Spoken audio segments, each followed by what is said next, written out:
Bonjour mes amis, alors ça fait un petit moment que je n'étais pas venue vous faire de transmission comme ça en direct. Donc me voilà dans la forêt et aujourd'hui on va nous déposer un grand soin de recalibrage euh, sur une thématique qui est très souvent avancée, qui parle du respect de soi. Et finalement, où se situe le respect de soi? C'est quelque chose qui peut être, en tout cas moi, qu'on me demande d'aborder d'une autre façon. Euh, on a voulu parler du respect de soi, euh, souvent pour donner un cadre à l'humain. Et finalement, ça a créé des enfermements et des injonctions qui freinent le bon sens de l'expérience. Euh, Pourquoi? Parce qu'en fait, euh, le respect de soi tel qu'il est présenté, euh, aussi bien par la spiritualité que par l'humain, tous les concepts qui y sont associés, va finalement nous demander d'adhérer à un cadre qui va nous mettre, encore une fois, dans dans l'auto-jugement, dans la critique et dans je ne réponds pas euh, à quelque chose qui doit être bon pour moi. Or, le meilleur qui soit pour soi dans euh, l'expérience et dans l'humain, euh, c'est justement se laisser libre de faire l'expérience. C'est-à-dire que quand vous vivez, par exemple, une situation difficile et que vous n'arrivez pas à vous en extraire, et qu'on vous dit oui, mais là, tu ne te respectes pas, eh bien, ça fait un poids supplémentaire qui vous empêche, en fait, de vivre l'expérience telle qu'elle est, euh, pour finalement venir euh, libérer ce qui en amont vous empêche d'en sortir. Donc le fait que le respect de soi soit vécu comme un cadre et comme finalement quelque chose auquel il faudrait absolument se référer et qu'il faudrait vivre de telle ou telle façon, ça vient empêcher l'expérience de se faire et donc les libérations de s'activer naturellement.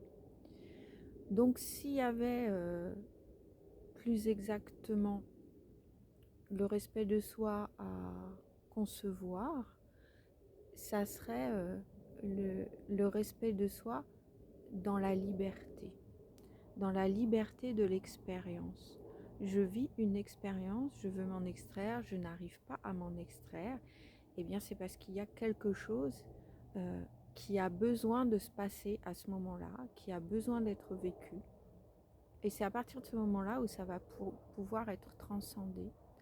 Donc quand on vient derrière ajouter le poids d'une pression, de dire oui, mais là, tu ne te respectes pas ou tu ne respectes pas la personne, finalement, quand on ne respecte pas, entre guillemets, ce que quelqu'un peut dire, tu ne respectes pas mon espace ou tu ne respectes pas euh, ce que moi je veux, mes consignes, c'est le respect.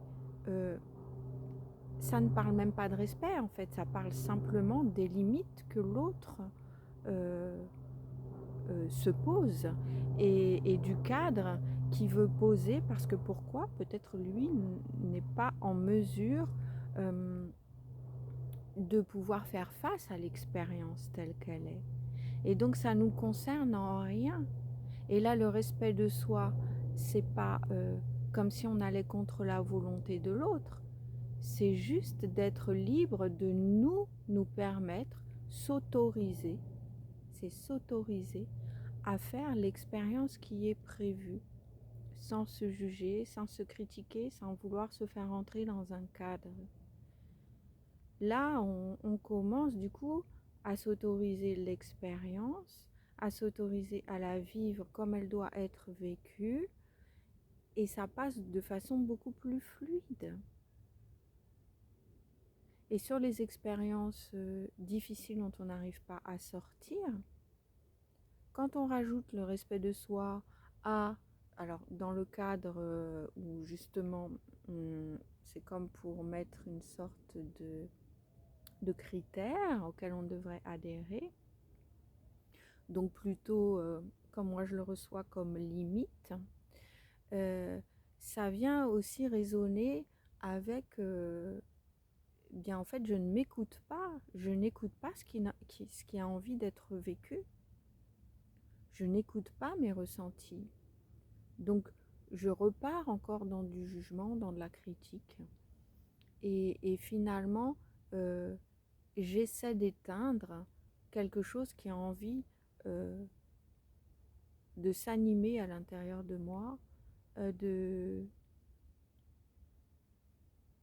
d'aider à faire poser du sens, et d'aider aussi à transcender ce qui est en train de se faire.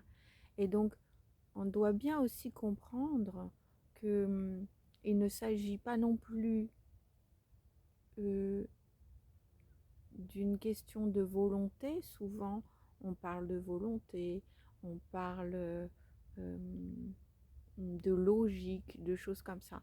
Mais là, on n'est pas du tout... on ne peut pas faire face aux situations, à l'expérience, en, en adhérant à la volonté ou au raisonnable. Ça n'a rien à voir avec ça. Par exemple, un exemple concret, quelqu'un qui veut arrêter de fumer et qui n'y arrive pas, alors qu'il met plein de choses en place, ou pour n'importe quoi d'autre. Quelqu'un ben, voilà, qui est dans une situation difficile et qui n'arrive pas à en sortir, bien qu'il mette plein de choses en place pour ça. À quoi c'est dû? C'est dû à une vibration qui a envie qui se vit, et cette vibration, elle a besoin d'être libérée, d'être quittée, pour que dans la matière, il puisse se placer autre chose. Donc si on commence à se mettre des injonctions de je ne me respecte pas quand je vis ça, je devrais, et je devrais avoir la volonté, et c'est une question de courage, et ci et ça, on est encore en train de se regarder de l'extérieur et d'éviter d'aller finalement dans l'expérience telle qu'elle doit être vécue. Et là, c'est là où on peut, quand on est pleinement dans les émotions de l'expérience, quand on est complètement sans le jugement, il y a une forme de... Alors oui, on va passer par des phases émotionnelles qui vont pas être forcément faciles, mais quand il n'y a plus aucune retenue, quand il n'y a plus ces injonctions extérieures de dire oh là là, je me respecte pas, ah là là, j'ai pas de volonté, ah là là, j'ai beau avoir du courage, il se passe rien. Quand on sort de tout ça, qu'on vit l'expérience telle qu'elle est, oui, ça va pas être facile, mais au moins ça, ça passe dans un flot qui permet d'évacuer la vibration qui a envie de s'évacuer et qui a envie d'être vécue. Et si on n'y arrive pas seul, c'est parce qu'il y a quelque chose, toujours la matière s'anime parce que c'est l'invisible qui agit. Je parlerai là-dessus aussi. On pense souvent que l'humain, il peut agir dans sa vie, que c'est lui qui choisit, que c'est par ses choix, c'est par son libre arbitre, et là aussi j'y reviendrai, qu'il va choisir, faire des choix qui vont orienter sa vie. Mais si c'était aussi simple que ça, et si ça ne dépendait pas d'autre chose, tout le monde choisirait d'être heureux et tout le monde serait heureux. Et tout le monde ferait euh, euh, certains choix et il n'y aurait en fait aucune difficulté à être humain, à vivre ici. Or, en tant qu'être humain, on vit la dualité. Donc avant de s'incarner, qu'est-ce qui se passe? On choisit son plan d'incarnation. Ce que je reçois, qui est ma vérité, qui n'est pas forcément celle qui va faire écho chez vous, mais qui va certainement confirmer la vérité qui vous est juste. Et c'est ça le but aussi, c'est d'appuyer sur ce qui pour vous peut être juste au moment où vous êtes aujourd'hui, parce que vos vérités tout au long du chemin peuvent évoluer. Moi, l'évidence qu'on m'envoie, c'est qu'en fait, il n'y a aucun libre arbitre. Toute l'expérience, elle est choisie depuis nos parents, jusque toutes nos relations, jusque dans les moindres détails. Toute l'expérience est déjà posée vibratoirement en amont. Donc, les choix qu'on pense faire avec ce fameux libre arbitre sont des choix qui sont en fait déjà là. Donc il n'y a aucun mauvais choix, aucune erreur, parce qu'ils sont tous là au service de l'expérience. Et donc ce qu'on peut considérer, ce que l'humain peut considérer comme un mauvais choix, c'est pourtant le choix qui devait être fait pour que l'expérience puisse être vécue telle qu'elle a été programmée. Et que les leçons, enfin, l'humain parle de leçons pour ça, mais au niveau de la conscience, c'est vraiment de l'expérience et de la vibration qu'on vient récupérer ou qu'on vient libérer. Et donc c'est pour ça que c'est très, très différent. Le libre arbitre, pourquoi c'est une création de l'homme? C'est l'humain qui l'a créé selon ce que je reçois. Parce que l'humain, il a un besoin de se sentir quelque part puissant, décisionnaire, d'avoir envie d'avoir en quelque sorte les manettes sur sa vie. Alors, je ne vais pas dire qu'il n'a pas les manettes sur sa vie. Il a, à partir du moment où la vibration qui devait être vécue et libérée, ça a été fait et transcendé, à partir de ce moment-là, quand il va agir dans la matière, oui, ça va avoir des répercussions, et oui, ça va stabiliser ce qui devait être ou attirer avec la loi de l'attraction, ce qui devait arriver à ce moment-là. Et c'est pour ça aussi que le jeu du libre arbitre, il ne peut pas être juste. C'est parce que sinon, tout le monde pourrait faire des tableaux de visualisation, faire des affirmations positives, des prières, etc. Et que on attirerait tout ça illico presto à nous. Or, vous voyez bien que ce n'est pas le cas. Et quand on n'arrive pas à prendre une décision de changement ou quoi que ce soit, on voit bien que c'est pas que ça se joue pas chez l'humain. Ça, l'humain, il peut vouloir de toutes ses forces quitter une situation et ne pas y arriver, s'y sentir attaché, quoi qu'il en soit, et quoi qu'il mette en place ou quoi qu'il pense. Et donc, la clé, c'est que tout se joue dans l'invisible. Et que c'est à partir du moment où on accepte cette règle-là, que finalement, c'est l'invisible qui qui décide de ce qui va être vécu dans le visible. Et que c'est à partir du moment où on donne la main à l'action sur l'invisible, eh bien c'est là qu'on peut voir que ça bouge concrètement dans la matière. Et c'est ce que je vis dans les accompagnements que je fais avec les personnes, c'est ce que les personnes vivent. On n'en est pas tous au même point sur le chemin.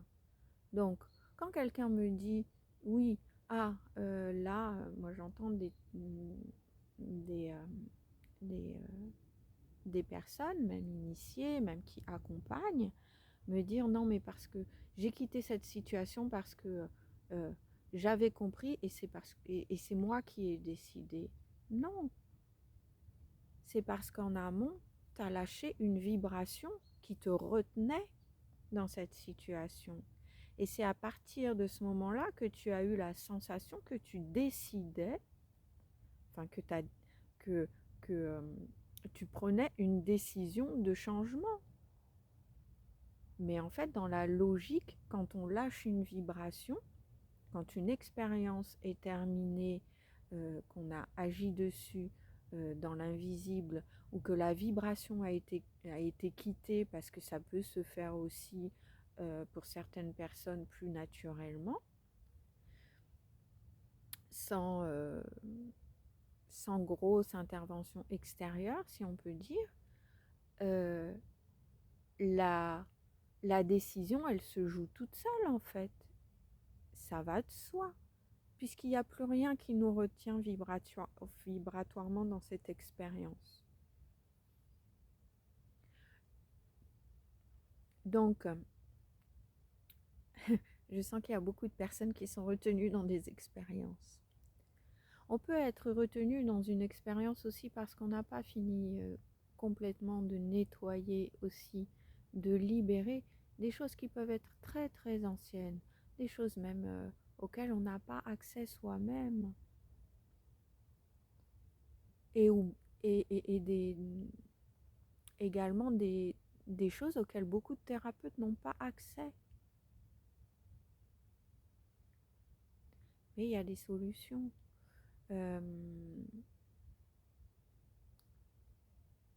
Elles se présentent à vous au bon moment.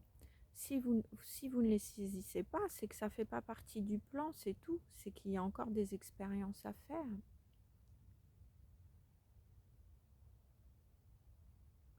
Quand on n'arrive pas non plus à décider, quelquefois c'est aussi les résistances. On peut avoir avancé beaucoup sur un chemin et arriver face à nouveau à certaines situations, de nouveau à certaines situations et ne pas arriver à s'en extraire alors qu'auparavant on s'en était extrait grâce à soi ou grâce à des intervenants. Si ça se replace, c'est qu'il y a quelque chose de plus profond et qu'il y a encore besoin d'y aller. On vit tellement de recalibrage en ces temps. Les gens qui ont eu des vies très mouvementées dans cette vie-ci en ont eu souvent dans d'autres vies. Donc, en ont souvent dans d'autres vies, puisque pour moi les autres vies sont actives en même temps que maintenant, parce qu'il n'y a aucune notion de temporalité dans l'univers, mais simplement ça se joue sur d'autres plans, d'autres fréquences. C'est comme si les mondes se superposaient en quelque sorte. Donc tout se joue en ce moment et c'est pour ça qu'il y a des médiums, c'est pour ça qu'on peut avoir accès en tant que médium à des informations sur les autres plans, parce que ça joue en ce moment. On peut pas, c'est pas un retour vers le futur ou des choses comme ça. Euh, c'est, on est voilà, simplement on a accès à d'autres fréquences. C'est comme si on veut capter sur la radio une autre radio que celle qu'on est en train d'écouter. Et du coup, on déplace le curseur. Voilà.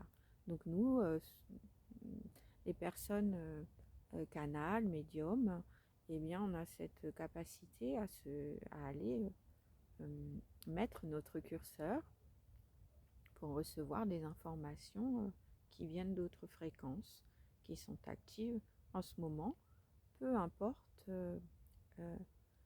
l'endroit, s'il y avait un endroit, parce qu'évidemment sur les plans subtils, il n'y a rien n'est organisé comme ici.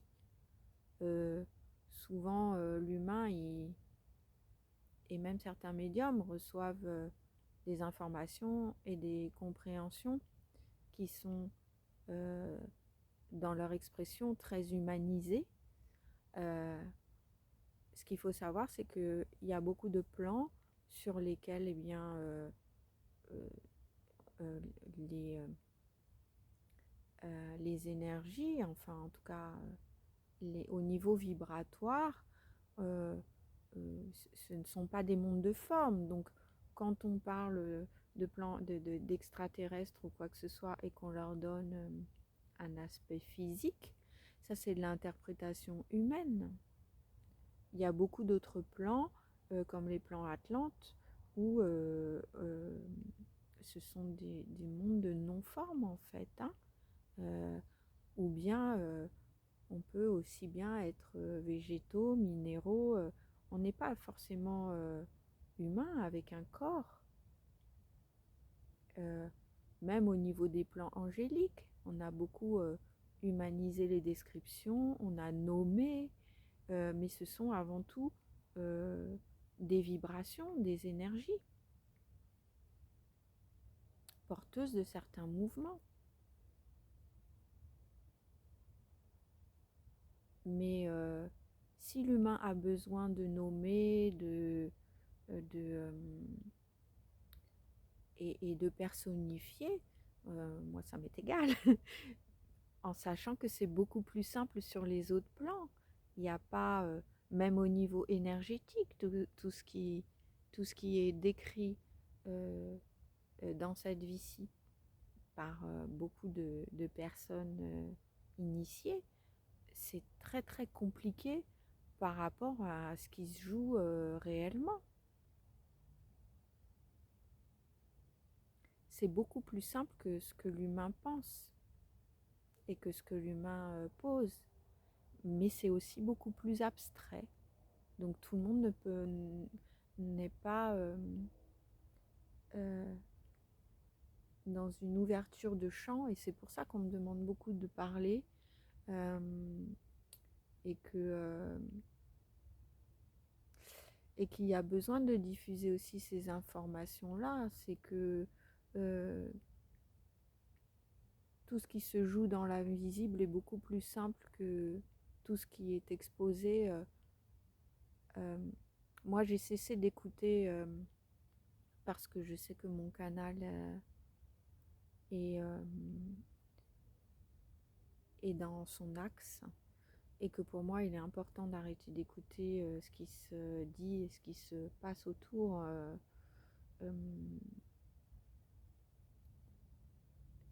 Pour rester justement dans cet axe et dans tout ce que je peux recevoir. Mais j'entends beaucoup de choses qui sont qui finalement éloignent l'humain de l'authenticité, de l'invisible, de l'authenticité de l'humain, qui continue de poser des injonctions, qui continue de maintenir dans des formes égotiques, même de voir la spiritualité et de la vivre. Et donc, quand on dit que la vérité, c'est le respect de soi, c'est ci, c'est ça, et qu'on pose un cadre qui va finalement enfreindre euh, la liberté de l'expérience, ou enfreindre même la personne dans sa liberté de s'aimer, c'est tellement important de se sentir libre, de ressentir ce qu'on ressent. Pourquoi ? Parce que quand on est libre de ressentir euh, et d'être dans ses ressentis, on arrête de se juger, et on est là, c'est là où on a accès à l'amour en fait, où on peut porter se considérer avec amour et se vivre avec amour. tout ce qui contraint ou qui nous met dans le jugement, forcément ça génère souffrance, insécurité, peur. Et tout ça, c'est de l'ego, c'est pas de l'amour, je suis désolée. Donc la spiritualité c'est pas doit, mais normalement, voilà, elle nous porte vers l'amour inconditionnel. Est-ce qu'on se porte de l'amour inconditionnel quand on, quand on se limite, quand on se juge, quand on veut se mettre dans une case, quand on se culpabilise à ne pas réussir à soi-disant être dans le respect de soi aussi. Et ça, il n'y a jamais d'échec. Et même la réussite, qu'est-ce que c'est? La réussite aussi, c'est très relatif.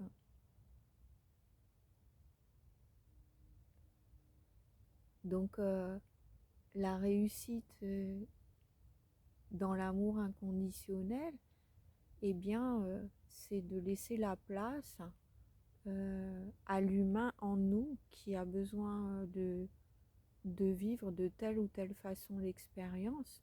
Je parle dans l'intimité, ça c'est très important, je mets un point d'honneur. Et c'est très important, vraiment on spécifie que c'est dans l'intimité. C'est-à-dire que la liberté de vivre ses ressentis, ses émotions, ça veut en rien dire que ça doit générer des actes vis-à-vis d'autrui. Mais ça veut dire s'autoriser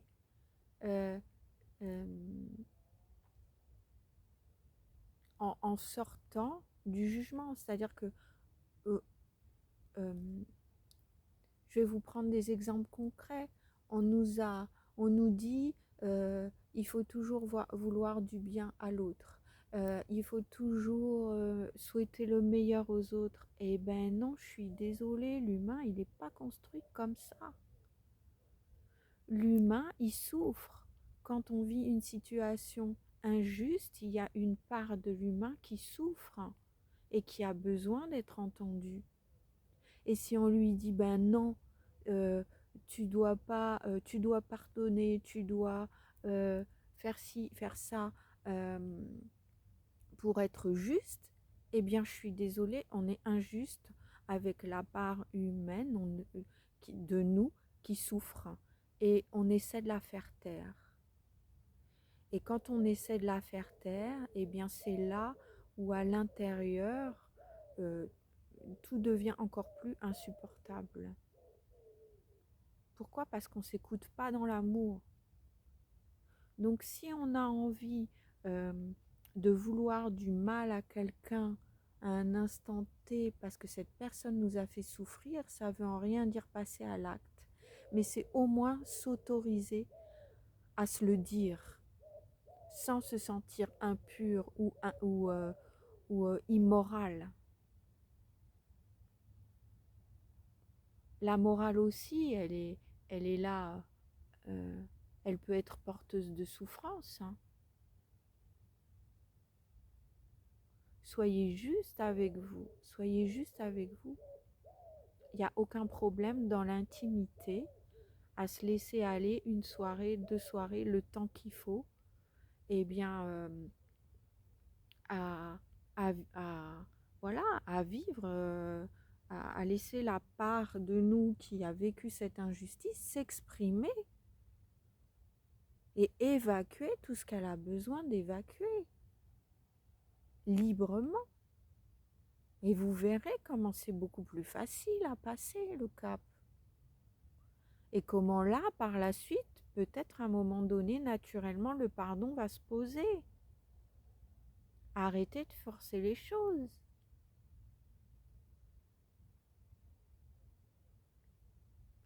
On force les choses. Voilà, on me dit que l'humain force les choses. L'humain force les choses toujours dans son idée de vouloir maîtriser. Mais comme je l'ai expliqué tout à l'heure, et on me demande de le rappeler, l'humain ne maîtrise rien. C'est l'invisible qui gère. Et c'est dans l'invisible que ça se gère. Et c'est selon le plan d'incarnation de chacun.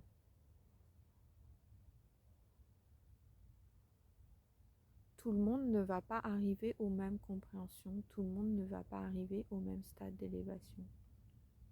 Et c'est juste, parce que chacun vient glaner une expérience vibratoire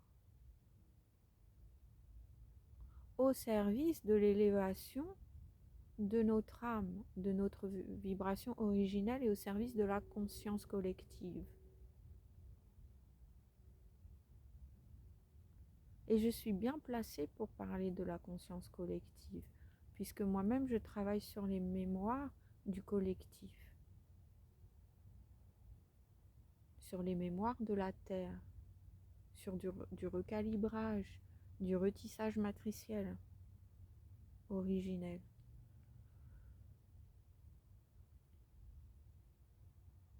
Et donc, ça demande un axe très spécifique. Et c'est pour ça que je suis en mesure de transmettre ce que je transmets aujourd'hui. Et même dans les soins que je dépose là, donc toutes ces transmissions, même si l'intellect ne comprend pas tout, je rappelle que le soin et le recalibrage est diffusé vibratoirement. Donc vous allez sentir qu'à la fin de la transmission, vous allez sentir un allègement à l'intérieur de vous. Quelque chose de plus serein et quelque chose qui s'ouvre. Une perception qui change de vous-même.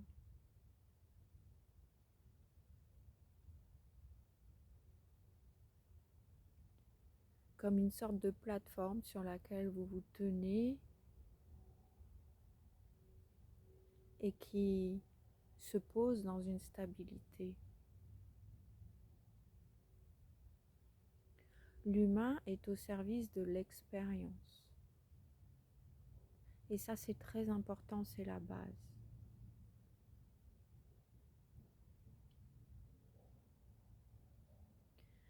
L'expérience a été décidée dans l'invisible. Comment pouvoir s'aider à sortir de certaines expériences? C'est en agissant sur l'invisible, non en agissant en tant qu'humain, seul dans la matière. Le pouvoir que récupère l'humain actuellement, c'est de comprendre qu'il peut agir dans l'invisible, sur la matière, sur ce qu'il va pouvoir vivre par la suite. Et ça fait partie de révélations qui se déposent à l'intérieur de vous au fur et à mesure.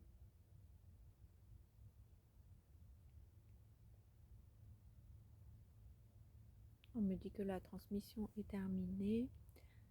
Il y a évidemment beaucoup de choses qui mériteraient d'être développées.